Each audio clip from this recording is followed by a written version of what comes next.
একটা পেজ আছে, ওই পেজের মধ্যে কি লিখছেন, এমডিসি বিদ্যুৎ দেববর্মা ত্রিপুরা মুথা ছেড়ে বিজেপিতে যোগদান করে। আরও 5-6 জন এমডিসি বলে লাইনে আছে। মানে সরাসরি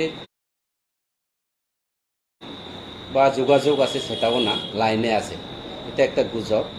আবার এখানে বাংলা পরিষ্কার না, কি ভাষা বলে এটাকে আমি জানি না, শুনছি হংস ত্রিপুরাও নাকি আবার লাইনে বলে দাঁড়াইছে।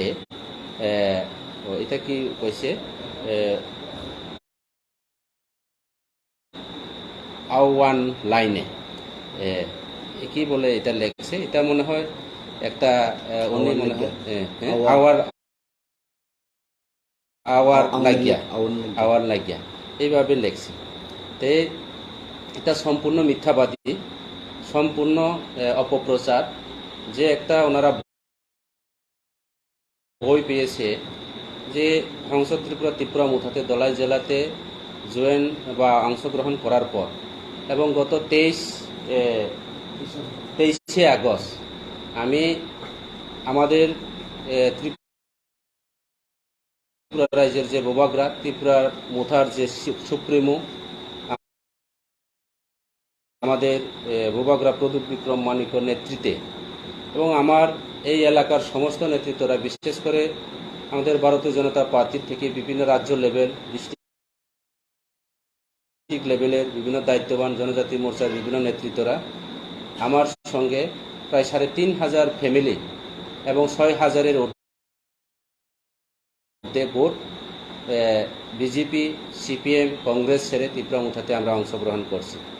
আমরা ওই 23 তারিখ থেকে শুরু করিয়া আমরা বিভিন্ন এলাকাতে, বিভিন্ন জায়গাতে এবং দীর্ঘদিন যারা ত্রিপুরা মুথা যারা করছেন, আমাদের TWF যারা নেতৃত্বরা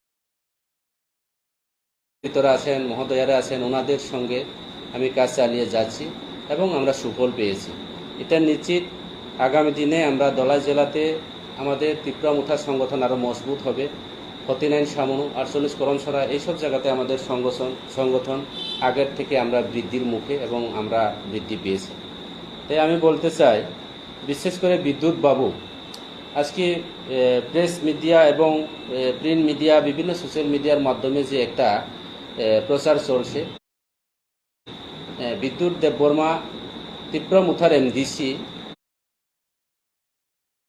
উনি নাকি ত্রিপুরা মুথা এমডিসি ছেড়ে বা ত্রিপুরা মুথা দল ছেড়ে ভারতীয় জনতা পার্টিতে অংশগ্রহণ করছেন। আমার পূর্ববক্তা আমাদের ডিস্ট্রিক্ট প্রেসিডেন্ট অতীশ ত্রিপুরা মহোদয়, উনি পরিষ্কার বলছেন বিদ্যুৎ দেববর্মা কোনো সরকারিভাবে কোনো প্রেস মিট করে অথবা কোনো একটা অনুষ্ঠানে সরকারিভাবে যে ডিক্লার দেওয়া হয়নি যে উনি ত্রিপুরা মুথাতে অংশগ্রহণ করছে, তাই নেই। বিদ্যুৎ দেববর্মা হচ্ছে একটা ওই দেশওয়ালির মতো, আমরা বাংলা ভাষা কি বলে, যেটা ওই দেশওয়ালি যেটা আছে, তার কোনো গড় নেই, তার কোনো স্থান নেই, উনি একটা যাযাবরের মতো। উনি কয়েকদিনের পরে বিজেপি নেতৃত্বে যে আমাদের রাজ্যের মুখ্যমন্ত্রী, তৎকালীন মুখ্যমন্ত্রী বিপ্লব দেবের নেতৃত্বে ওনাকে আমাদের রাজ্যপালের মনোনীত এমডিসি দেওয়া হয়। উনি সেই এমডিসি দেওয়ার পর উনি মনে করছেন যে এই এমডিসি করে যদি আমি ত্রিপুরা মুথাতে গেলে ত্রিপুরা মুথাতে হয়তো বা আমি কোনো না কোনো জায়গাতে স্থান পাবে, কিন্তু তার চারিত্রিক এবং বিভিন্ন দিকে হিসাব করে আমাদের ত্রিপুরা রাজ্যের যে সুপ্রিমো, ত্রিপুরা মুথার সুপ্রিমো বোবাগ্রা, উনি ওনাকে কোনো পাত্তা দেয়নি। যার কারণে আমাকেও বারংবার ফোন করেছে যে আপনাদের বোবাগ্রা যে আমাদের প্রদূত কিশোর মানিক রাজা বলে আজকে আমাকে শিলং নেওয়া হয়নি, আমাকে কোনো ফোন করা হয়নি, এইভাবে বিভিন্নভাবে আলোচনা করেছেন উনি ওভার টেলিফোনের মাধ্যমে। যার কারণে মনে হয় কিছু বিজেপির থেকে কিছু আর্থিকভাবে বা কিছু সাহায্য উনি পেয়েছেন, যার কারণে আবার